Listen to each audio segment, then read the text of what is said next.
జయం పరిచర్య ప్రియ రక్షకుడైన యేసుక్రీస్తు నామమున ఈ ఉదయకాలమున మీ అందరికీ శుభములు కలుగునుగాక. అప్పుడు సర్వశక్తుని యందు నీవు ఆనందించేదెవు, దేవుని తట్టు నీ ముఖమును ఎత్తెదవు అని దేవుని వాక్యం సెలవిస్తుంది.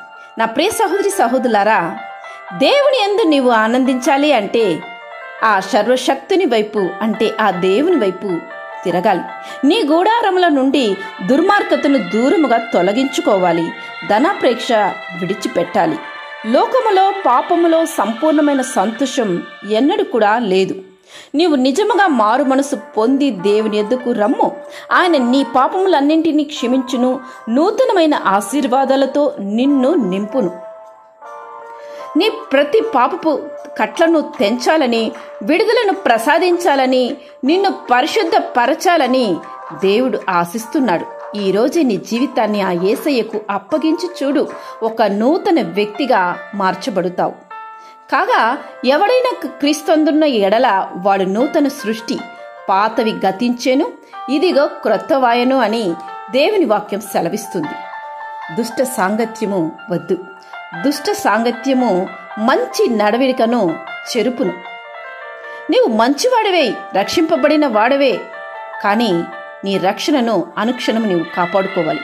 ఒక్కసారి నేను రక్షింపబడ్డాను, నేను దేవునికి అర్పించబడ్డాను అని అనుకొని నిన్ను నీవు దుష్టునితో అంటే లోకస్తులతో కలిసిపోవడానికి ఎన్నడూ కూడా నీవు రాజీ పడకూడదు. నువ్వు ఏర్పరచుకునే స్నేహాలు కానీ, నీవు కలిగిన పరిచయాలు కానీ, నీకు దగ్గరగా ఉండే బంధువులు, సన్నిహితులు లోకానుసారమైన వారైతే వారి మాటలు, అలవాట్లు, ఆలోచనల ప్రభావము తప్పక నీ ఆత్మీయత మీదే పడుతుందని గ్రహించు. లోకంతో స్నేహం చేస్తే లోక మాలిన్యం అంటుతుంది. లోకస్తులతో స్నేహం దేవునికి వైరమని మీరు ఎరుగరా? దేవుని వాక్యము హెచ్చరిస్తున్నప్పుడు సరిదిద్దుకో. కాబట్టి పౌలు తిమోతికి చెప్పినట్లు, పవిత్ర హృదయులై ప్రభువునకు ప్రార్థన చేయవారితో కూడా నీతిని, విశ్వాసమును, ప్రేమను, సమాధానమును వెంటాడుము అని నిన్ను నీవు ఆ విధంగా అర్పించుకో.